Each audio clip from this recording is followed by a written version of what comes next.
প্রত্যেক সপ্তাহের মতন এ সপ্তাহেও মার্কেট নিয়ে আলোচনা করব। আগামী সপ্তাহে মার্কেট কীরকম ট্রেড করবে, নিফটি, ব্যাংক নিফটি কোথায় স্ট্রং সাপোর্ট আছে, তো সেই সব লেভেলগুলো নিয়ে ডিসকাস করব। এছাড়াও আপনারা কয়েকটা প্রশ্ন করেছেন, সেই প্রশ্নগুলোর উত্তর দেব। আর কয়েকটা স্টক নিয়ে আপনারা আমার ভিউ জানতে চেয়েছেন, তারই মধ্যে থেকে কয়েকটা স্টক নিয়ে আজকে ডিসকাস করব। তাহলে ভিডিওটা শুরু করা যাক। আমি নিরুপমা শেয়ার শেখো চ্যানেলের পক্ষ থেকে সকল বন্ধুদের স্বাগত জানাই। আর চ্যানেলটা যদি সাবস্ক্রাইব না করে থাকেন তাহলে অবশ্যই চ্যানেলটা সাবস্ক্রাইব করে নেবেন, আর পাশে থাকা বেল আইকনটা প্রেস করে রাখবেন। আমি ভিডিও আপলোড করার সাথে সাথে আপনাদের কাছে ভিডিওটা পৌঁছে যাবে। তো প্রথমে আমরা নিফটি নিয়ে আলোচনা করছি।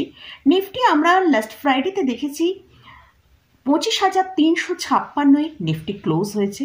নিফটি ওপেন হয়েছিল 25,430, এটাই তার ওপেন এবং হাই ছিল। সেখান থেকে নিফটিকে আমরা দেখেছি কিন্তু একটা ভালো সেলিং এসেছিল, নিচের দিকে 25,292 পর্যন্ত লো করে সেখান থেকে কিন্তু নিফটির মধ্যে একটা বাই আসে এবং সেখানে নিফটি ক্লোজিং টাইমে আমরা 25,356 ক্লোজ পেয়েছি। তো নিফটি কিন্তু একটা নেগেটিভে ক্লোজিং দিয়েছে। তো মানডেতে নিফটি কিরকম ওপেন হবে সেটা আমরা একবার দেখে নেব। তার জন্য আমরা গ্লোবাল মার্কেটের ডাউন জোন, ন্যাসড্যাক কিরকম ফ্রাইডেতে ট্রেড করেছে সেটা তার আগে আমরা দেখে নিই। ডাউন জোন 297 পয়েন্ট পজিটিভে ক্লোজ করেছে। ডাউন জোন কিন্তু নিফটি যেরকম তার হাইয়ের কাছাকাছি কিন্তু ট্রেড করছে, সেরকম কিন্তু ডাউন জোনও তার যে সর্বোচ্চ হাই মানে 52 উইক হাই রয়েছে সেই হাইয়ের কাছে কিন্তু ট্রেড করছে। তো সেখানে আমরা দেখেছি ডাউন জোন 297 পয়েন্ট ওপরে ক্লোজ হয়েছে, আর ন্যাসড্যাকে আমরা দেখছি 114 পয়েন্ট ওপরে ক্লোজ হয়েছে। তো ন্যাসড্যাকের যে সর্বোচ্চ হাই আছে 18,671, সেখান থেকে অনেকটাই নিচে আছে। তো ন্যাসড্যাক এবং ডাউন জোন দুটোতেই কিন্তু আমরা দেখলাম একটা ভালো পজিটিভ ক্লোজিংয়ে লাস্ট ফ্রাইডেতে আমেরিকা মার্কেট ক্লোজ হয়েছে। তো মানডে মার্কেটে আমরা হয়তো নিফটির মধ্যে একটা ভালো গ্যাপ আপ ওপেনিং দেখতে পেতে পারি। তো সেখানে আমাদের দেখতে হবে যে নিফটি যে গ্যাপ আপ ওপেনিংটা হলেও সেখানে সে সাস্টেন করতে পারছে কিনা, কারণ এই সপ্তাহটা কিন্তু খুবই একটা ইম্পর্ট্যান্ট উইক। এই সপ্তাহতেই আমরা ইউএস মার্কেটের যে ফেডের রেট কাট আসবে, সেটা কীরকম কত পয়েন্টের রেট কাট আসে সেটা কিন্তু খুবই ইম্পর্ট্যান্ট। এর সাথে সাথেই এই রেট কাটের ওপরে কি কমেন্ট্রি আসে সেটাও কিন্তু তারই ওপর বেস করে কিন্তু মার্কেটের আপ ডাউনটা আমরা দেখতে পাবো। তাই এই উইকটা কিন্তু খুবই ইম্পর্ট্যান্ট। আমাদের কিন্তু নিফটি এবং ব্যাংক নিফটির ইম্পর্ট্যান্ট লেভেলগুলো ফলো করতে হবে। তো নিফটির জন্য যে ইম্পর্ট্যান্ট লেভেল আছে সেটা আমরা একবার দেখে নেব। নিফটির এখন যে স্ট্রং সাপোর্টের জায়গাটা আছে সেটা হচ্ছে 25,200। নিফটি যখনই 25,240 থেকে 250-এর কাছে আসবে, নিচের দিকে যদি আসে, এই জায়গায় কিন্তু খুব ভালো একটা বাই নিফটির মধ্যে আমরা দেখতে পাবো। আর নিফটির জন্য আমাদের ফলো করতে হবে যে স্ট্রং সাপোর্টটা আছে 25,200, এর নিচে যদি চলে যায় সেক্ষেত্রে কিন্তু নিফটি উইক হয়ে যেতে পারে। তো যতক্ষণ নিফটি 25,200-র ওপরে থাকবে ততক্ষণ কিন্তু নিফটির মধ্যে একটা ভালো আমরা ওপরের দিকের মুভ দেখতে পাবো। আর যদি নিফটি 25,200-কে ব্রেক করে এই উইকে নিচের দিকে আসে, সেক্ষেত্রে আমরা কিন্তু নিচের দিকে 25,100 থেকে 25,050 এই লেভেলের কাছে নিফটিকে আসতে দেখতে পারি। তো কারণ কীরকম ফেডের রেট কাট আসে তার উপর কিন্তু অনেকটাই নির্ভর করছে। এটা গেল নিফটি নিয়ে আলোচনা করলাম। এবারে আসছি ব্যাংক নিফটি নিয়ে। ব্যাংক নিফটি ক্লোজ হয়েছে 51,938-এ, আর ব্যাংক নিফটি হাই করেছিল 51,994। আর ব্যাংক নিফটির যেটা লো দেখেছিলাম 51,643-এ। ব্যাংক নিফটি যদি 52,050-এর ওপরে ট্রেড করে সেক্ষেত্রে কিন্তু ব্যাংক নিফটিতে একটা ভালো মুভ আসার চান্স আছে। সেটা এই উইকের জন্য 52,500 পর্যন্ত আমরা ব্যাংক নিফটিকে ওপরের দিকের মুভ করতে দেখতে পারি। তো মোটামুটি মানডেতে আমরা হয়তো এই ব্যাংক নিফটিকে 52,150 থেকে 200 এর মধ্যেই মুভ করতে দেখতে পারি। আর ফেডের যে রেট কাট আসবে এবং কমেন্ট্রি যদি ঠিকঠাক হয়, মার্কেটের কাছে লাগে, সেক্ষেত্রে কিন্তু ব্যাংক নিফটি এখান থেকে একটা ভালো মুভ দেখাতে পারে, যেটা হচ্ছে 52,500 পর্যন্ত। আর যদি ব্যাংক নিফটি ৫১,৬৫০-এর নিচে ট্রেড করতে থাকে সেক্ষেত্রে ব্যাংক নিফটি কিন্তু ভালো উইক হয়ে যাবে। সেখানে আমরা নিচের দিকে ৫১,৪০০ থেকে ৫১,৩৫০ পর্যন্ত ব্যাংক নিফটি নিচের দিকে আসতে পারে। এটা গেল নিফটি এবং ব্যাংক নিফটি নিয়ে আলোচনা করলাম। এরপর কয়েকটা বিষয় সম্পর্কে আপনারা জানতে চেয়েছেন, সেগুলো নিয়ে ডিসকাস করব। আমি লাস্ট একটা পিএসইউ বীজ নিয়ে আলোচনা করেছিলাম। সেখানে আমার এক ভিউয়ার্স প্রশ্ন করেছিলেন যে ইটিএফ এ স্টপ লস লাগানো যায় কিনা।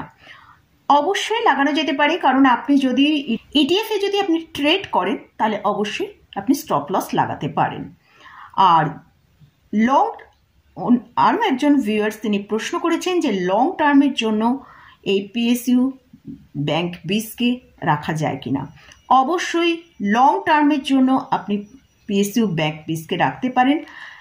লাস্ট হচ্ছে দুটো স্টক নিয়ে আমার ভিউ জানতে চাই। অনেকগুলো স্টক নিয়ে প্রশ্ন এসেছে, কিন্তু সব স্টক একটা ভিডিওয়ে কভার করা যাচ্ছে না, নাহলে ভিডিওটা অনেক বড় হয়ে যাবে। তাই তার মধ্যে থেকে দুটো স্টককে আমি এখানে আলোচনা করছি। ফার্স্ট যে স্টকটা নিয়ে আলোচনা করছি সেটা হচ্ছে নাজারা টেকনোলজি। এর কারেন্ট প্রাইস চলছে ১০৪৮। এই স্টকটার ওপর আমরা লাস্ট দুদিনের মধ্যেই একটা নিউজ এসছিল, সেটা হচ্ছে নাজারা টেকনোলজি এরা পোকার বাজি প্যারেন্টস যে ফার্ম আছে সেখানে এরা একটা ইনভেস্ট করতে চলছে ৯৮২ করোড়। সেখানে তারা 47.7% স্টেক তারা বাই করতে চাইছে। তো এই নিউজের পরিপ্রেক্ষিতে কিন্তু আমরা লাস্ট ফ্রাইডেতে দেখেছি স্টকটা প্রায় 4% র্যালি দেখিয়েছে। স্টকটা এখন তার 52-উইক হাইয়ের কাছাকাছি ট্রেড করছে। যদি এই স্টকের প্রাইস সাস্টেন করতে পারে এবং স্টকটা যদি ১০৬০-এর ওপর চলতে পারে, ওপর চলে সাস্টেন করে ক্লোজ দেয়, সেক্ষেত্রে কিন্তু এই স্টকের ওপর একটা ভালো আমরা র্যালি দেখতে পারি, যেটা হচ্ছে ১২৫০ পর্যন্ত এই স্টকটা ওপরের দিকে মুভ করতে পারে।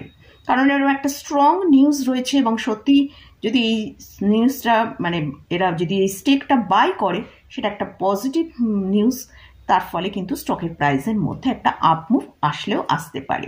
তার জন্য অবশ্যই ১০৬০ টাকার ওপরে কিন্তু সাস্টেন করে ক্লোজিং দিতে হবে, তারপরে কিন্তু আমরা হয়তো এই ১২৫০ টাকা পর্যন্ত ওপরের দিকে মুভ দেখতে পেতে পারি। সেকেন্ড যে স্টকটা নিয়ে আলোচনা করছি সেটা হচ্ছে বাজাজ ফাইন্যান্স। এর কারেন্ট প্রাইস চলছে ৭,৫৯৬ টাকা। এই স্টকটা লাস্ট এক মাসে 15.25% র্যালি দিয়েছে এবং লাস্ট যদি 5 ডেজের র্যালি দেখি সেটা হচ্ছে 5%-এর উপর র্যালি দিয়েছে।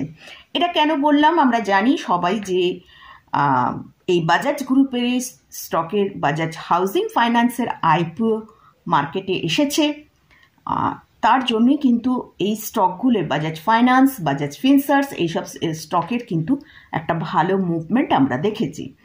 তো এই স্টকের আর বাজাজ হাউজিং ফাইন্যান্সের মানডেতে লিস্টিং রয়েছে। তো সেক্ষেত্রে দেখতে হবে এই বাজাজ হাউজিং, বাজাজ ফাইন্যান্স এবং বাজাজ ফিনসার্স কীরকম মুভ করছে। তো আমরা যদি চার্টটা দেখি সেখানে আমরা দেখতে পাচ্ছি কিন্তু বাজাজ ফাইন্যান্স তার যে ইম্পর্টেন্ট লেভেল সেটাকে ব্রেকআউট দিয়ে ওপরের দিকে ট্রেড করছে। ৭,৪৩৮-এর ওপর ব্রেকআউট এসছে এবং সেখানে সাস্টেন করে ক্লোজিংও দিয়ে বাজাজ ফাইন্যান্স ট্রেড করছে। তো ওপরের দিকে ৭,৭৫০ পর্যন্ত ওপরের দিকে আপ মুভ যেতে পারে। তবে এর জন্য যেটা স্ট্রং এখন সাপোর্টার কাজ করছে সেটা হচ্ছে ৭,৪৩৮ টাকা। তো মোটামুটি এই স্টকগুলো এবং ইন্ডেক্স নিয়ে আলোচনা করলাম। এই স্টকে বা ইন্ডেক্সে কোথাও আমি কোনো বাই রেকমেন্ডেশন করছি না, জাস্ট এডুকেশনাল পারপাসে আপনাদের সাথে আমার ভিউটা আমি শেয়ার করলাম। আপনারা যদি এই স্টক বা ইন্ডেক্সে কোথাও কোনো ট্রেড নিতে চান তাহলে তা অবশ্যই তার আগে ভালো করে চার্ট অ্যানালিসিস করে নিয়ে তারপরে পজিশন নেবেন। তো মোটামুটি আজকের মতন ভিডিওটা এখানেই শেষ করছি। ভিডিওটা যদি ভালো লাগে অবশ্যই লাইক করবেন, শেয়ার করবেন, সাবস্ক্রাইব করবেন। ধন্যবাদ।